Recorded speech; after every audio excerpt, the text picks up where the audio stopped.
Bismillahirrahmanirrahim. Assalamualaikum warahmatullahi wabarakatuh.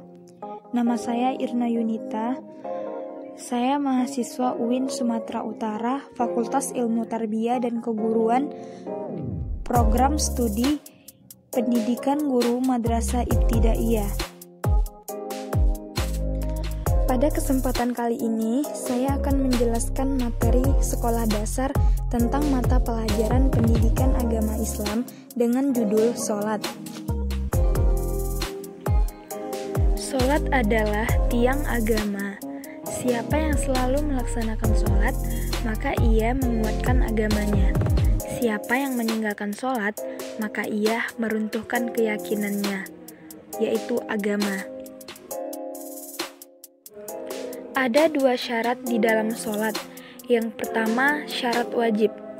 Orang yang diwajibkan sholat adalah yang pertama, muslim, yaitu orang yang beragama Islam. Yang kedua, berakal. Dan yang ketiga adalah baligh ataupun dewasa. Yang kedua, syarat sah sholat adalah yang pertama, kita harus suci dari haid dan nifas. Yang kedua, dalam keadaan sadar ataupun tidak tidur. Yang ketiga, menutup aurat. Yang keempat, menghadap kiblat. Dan yang kelima, dalam waktu sholat. Rukun sholat artinya sesuatu yang harus dikerjakan ketika sholat. Apabila rukun sholat ini tertinggal, maka sholatnya tidak sah. Jadi intinya, rukun sholat hukumnya wajib dikerjakan.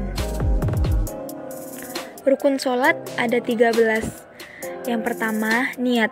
Boleh diucapkan dan boleh dalam hati, sesuai dengan sholat yang akan dikerjakan. Yang kedua, berdiri tegak bagi yang mampu. Artinya, kalau kita dalam keadaan sakit, maka kita boleh duduk ataupun berbaring. Ketiga, takbiratul ihram dengan membaca Allahu Akbar. Yang keempat, membaca surah Al-Fatihah. Yang kelima, ruku dengan tumakninah atau diam sebentar. Yang keenam, i'tidal. 7, sujud 2 kali. Yang ke-8, duduk di antara 2 sujud. Yang ke-9, duduk akhir. Yang ke-10, membaca tasyahud akhir.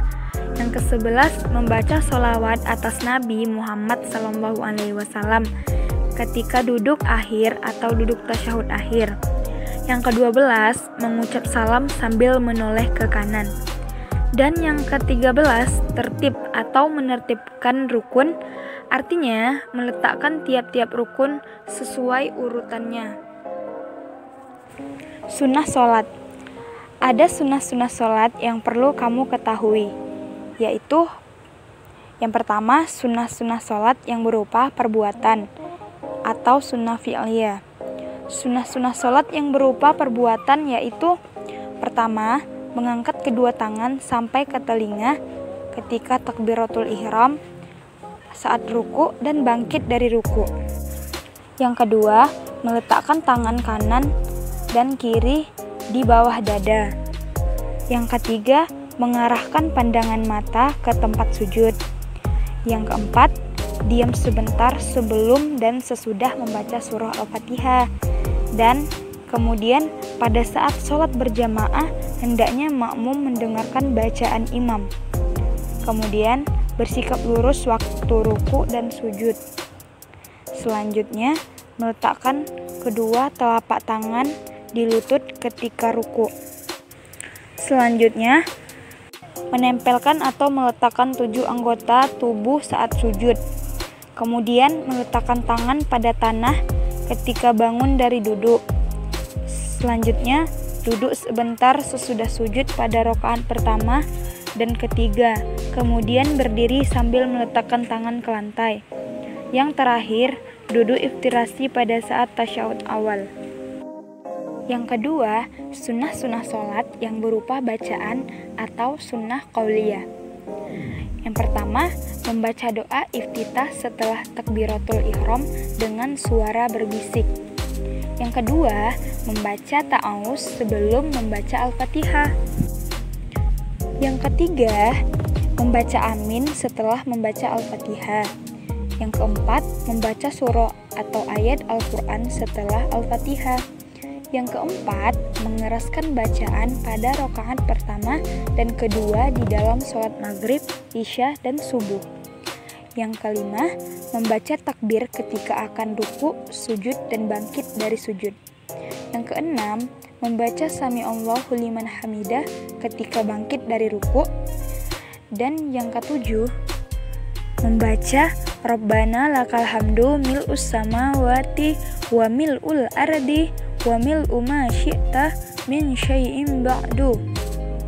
Yang kesembilan, membaca Rabbighfirli warhamni wajiburni warfa'ni warzukni wahdini wa'afini wa'fu anni ketika duduk antara dua sujud. Dan yang terakhir, membaca salam yang kedua sambil menengok ke kiri sehingga kelihatan pipi kiri belakang. Pembahasan terakhir yaitu hal-hal yang membatalkan sholat. Apa saja sih hal-hal yang membatalkan sholat? Nah, yang pertama, melakukan banyak gerakan yang bukan gerakan sholat. Contohnya, menggoyangkan kaki saat sedang sholat. Yang kedua, meninggalkan salah satu rukun sholat dikarenakan tidak khusyuk dalam mengerjakan sholat. Yang ketiga, dengan sengaja berkata-kata yang bukan bacaan sholat. Yang keempat, makan dan minum dengan sengaja. Dan yang terakhir, meninggalkan salah satu syarat sahnya sholat seperti batalnya wudhu sebab buang angin atau yang lainnya. Demikianlah pembahasan saya tentang sholat. Semoga dapat bermanfaat bagi kita semua. Baiklah, saya Irna Yunita pamit undur diri. Wassalamualaikum warahmatullahi wabarakatuh.